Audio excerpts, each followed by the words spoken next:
बोले 25% टैरिफ लगा।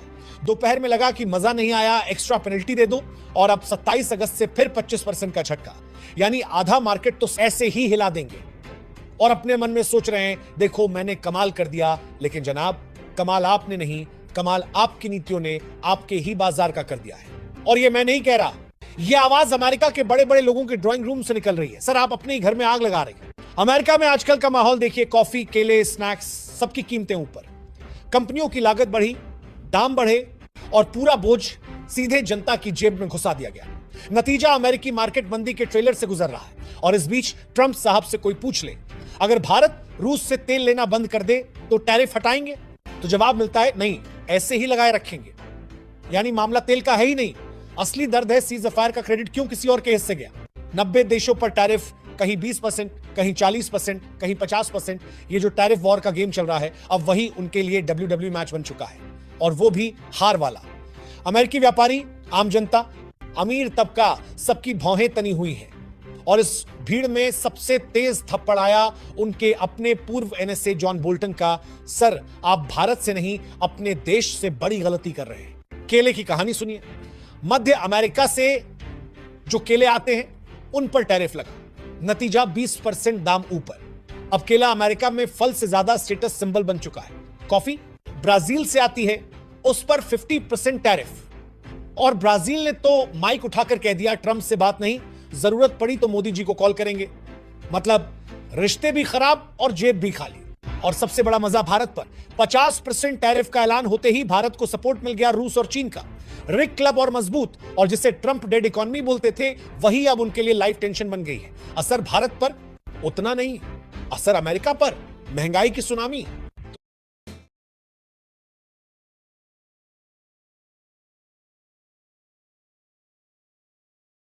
असर सिर्फ अमेरिका तक सीमित नहीं रहा। टैरिफ का झटका पड़ोसी देशों से लेकर दूर दराज की इकोनॉमी तक महसूस किया जा रहा है। कई देश जिनका व्यापार अमेरिका से था, अब नए पार्टनर ढूंढ रहे हैं। और यह सबसे बड़ा झटका ट्रंप साहब के लिए, क्योंकि उनकी सोच थी कि दुनिया को मजबूर कर देंगे कि हमारे साथ ही व्यापार करें। लेकिन हुआ उल्टा, दुनिया अब अमेरिका को दरकिनार करने के तरीके ढूंढ रही है। भारत, रूस, चीन, रिक क्लब, ये अब सिर्फ फोटो खिंचवाने वाली मंडली नहीं रही, ये मार्केट शेयर हथियाने में लग गए हैं।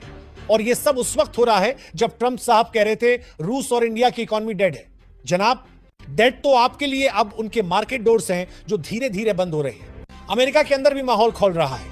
डेमोक्रेटिक पार्टी इस टैरिफ मसले को चुनावी हथियार बना रही है। देखिए, ये सरकार है जो आपके केले और कॉफी तक को लग्जरी आइटम बना रही है। रिपब्लिकन पार्टी के अंदर भी खामोश बगावत है, लेकिन कोई खुलकर बोलने को तैयार नहीं, क्योंकि ट्रंप के गुस्से का रिस्क कोई नहीं लेना चाहता। इकोनॉमी के एक्सपर्ट कह रहे हैं, अगर यही हाल रहा तो अगले साल तक अमेरिका में मंदी के फुल लेंथ शो की स्क्रीनिंग शुरू हो जाएगी, बेरोजगारी बढ़ेगी, महंगाई जेब फाड़ेगी, और जनता का गुस्सा व्हाइट हाउस की सीढ़ियों तक पहुंच जाएगा।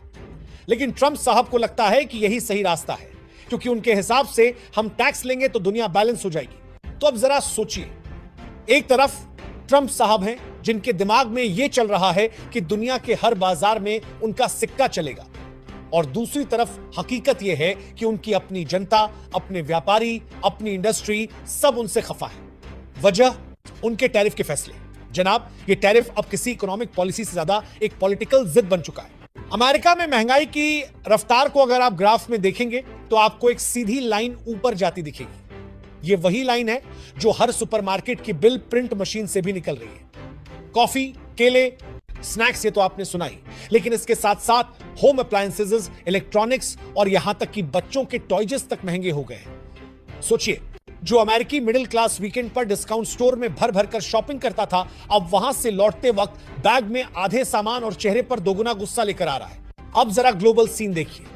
भारत, रूस, चीन, ये तीनों देश अब ओपनली कह रहे हैं कि ट्रंप का टैरिफ वॉर न सिर्फ बेकार है, बल्कि इसका सबसे बड़ा नुकसान खुद अमेरिका को हो रहा है। और रिच क्लब की यही एकजुटता अमेरिका के लिए सिरदर्द बन गई है, क्योंकि ये तीनों देश एक दूसरे से ट्रेड बढ़ा रहे हैं, नए सप्लायर बना रहे हैं, और अमेरिकी मार्केट पर निर्भरता घटा रहे हैं। मतलब ट्रंप साहब का जो सपना था कि हम दुनिया को मजबूर करेंगे हमारे साथ ट्रेड करने के लिए, वो अब बुरे सपने में बदलता जा रहा है। अंदर की राजनीति भी कम दिलचस्प नहीं है। डेमोक्रेट्स तो खुलेआम चुनावी रैलियों में कहते घूम रहे हैं, ये देखो, ये सरकार है जिसने आपका नाश्ता भी महंगा कर दिया। रिपब्लिकन पार्टी के भीतर भी लोग बड़बड़ा रहे हैं, लेकिन सीधे बोलने की हिम्मत किसी में नहीं। सबको पता है कि ट्रंप के गुस्से का लेवल टैरिफ से भी ऊपर है। इकोनॉमी के बड़े बड़े एक्सपर्ट अब टेलीविजन पर आकर कह रहे हैं, देखिए अगर यही हाल रहा तो अमेरिका मंदी के दौर में घुस जाएगा, बेरोजगारी बढ़ेगी और जनता का गुस्सा व्हाइट हाउस के बाहर नारेबाजी करेगा। लेकिन ट्रंप साहब को लगता है कि यही सही रास्ता है। उनके हिसाब से हम टैक्स लेंगे, पैसा आएगा और दुनिया बैलेंस हो जाएगी। जनाब, बैलेंस तो छोड़िए, अब इंबैलेंस का नाच चल रहा है। सप्लाई चेन टूटी पड़ी है, आयात महंगा हो गया है और रोजमर्रा की चीजें अब लोगों की खरीदारी लिस्ट से गायब हो रही है। लोग कहते हैं सर हमें जिंदगी चाहिए, आपकी इकोनॉमिक एक्सपेरिमेंट की लैब नहीं।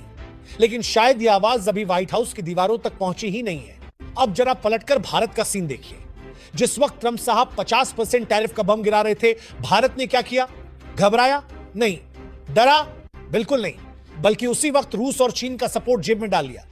यह है डिप्लोमेसी, जब सामने वाला आपको घेरने निकले और आप उल्टा उसकी टेंशन बढ़ा दें।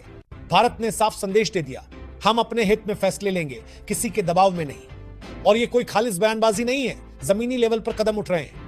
ऑल्टरनेट मार्केट खोजे जा रहे हैं, घरेलू उत्पादन बढ़ाने की रफ्तार तेज की जा रही है और आत्मनिर्भर भारत का नारा अब सिर्फ पोस्टर पर नहीं, फैक्ट्री की मशीनों पर गूंज रहा है। देखिए, फर्क पड़ेगा लेकिन बहुत ज्यादा नहीं, क्योंकि भारत ने पिछले कुछ सालों में अपनी इकोनॉमी को एक ही सोर्स पर निर्भर रहने से बचाना सीखा है। और यही वजह है कि इस टैरिफ वॉर का असली झटका अमेरिका झेल रहा है, भारत नहीं। और सबसे बड़ी बात, भारत ने दुनिया को यह दिखा दिया कि वो किसी से डरने या झुकने वालों में से नहीं है। ट्रंप साहब कह रहे थे कि भारत और रूस की इकोनॉमी डेड है, लेकिन आज हकीकत यह है कि यही डेड इकोनॉमी अमेरिका की नींद उड़ा रही है। तो जनाब, तस्वीर साफ है। एक तरफ अमेरिका है जो टैरिफ के जाल में खुद फंस चुका है, दूसरी तरफ भारत है जो उसी टैरिफ को एक मौके की तरह इस्तेमाल कर रहा है। यही तो फर्क है दूरदर्शिता और जिद में। भारत ने इस मौके पर अपने बाजार को न सिर्फ बचाया बल्कि उसे मजबूत करने की तरफ कदम बढ़ाए। घरेलू उद्योगों को बढ़ावा, नए एक्सपोर्ट पार्टनर्स की तलाश और पड़ोसी देशों के साथ ट्रेड को नए लेवल पर ले जाना, यह सब एक रणनीति के तहत हो रहा है। और सबसे बड़ी बात, यह रणनीति बिना किसी हो हल्ला, बिना किसी धमकी के, सिर्फ शांत ठोस कदमों से आगे बढ़ रही है। आज जब अमेरिकी उपभोक्ता कॉफी और केले की बढ़ी हुई कीमत पर गुस्सा निकाल रहे हैं, भारतीय उपभोक्ता इस टैरिफ वॉर को अखबार के पन्नों पर पढ़कर चाय के साथ डिस्कस कर रहा है, क्योंकि उसकी जेब पर इसका सीधा असर नहीं पड़ा। यह है पॉलिसी का कमाल। ट्रंप साहब के लिए यह शायद हैरानी की बात होगी, लेकिन भारत ने इस टैरिफ वॉर में खुद को एक शिकार के रूप में नहीं बल्कि एक खिलाड़ी के रूप में पेश किया है। और असली खिलाड़ी वही होता है जो खेल के बीच में नियम अपने पक्ष में मोड़ दे।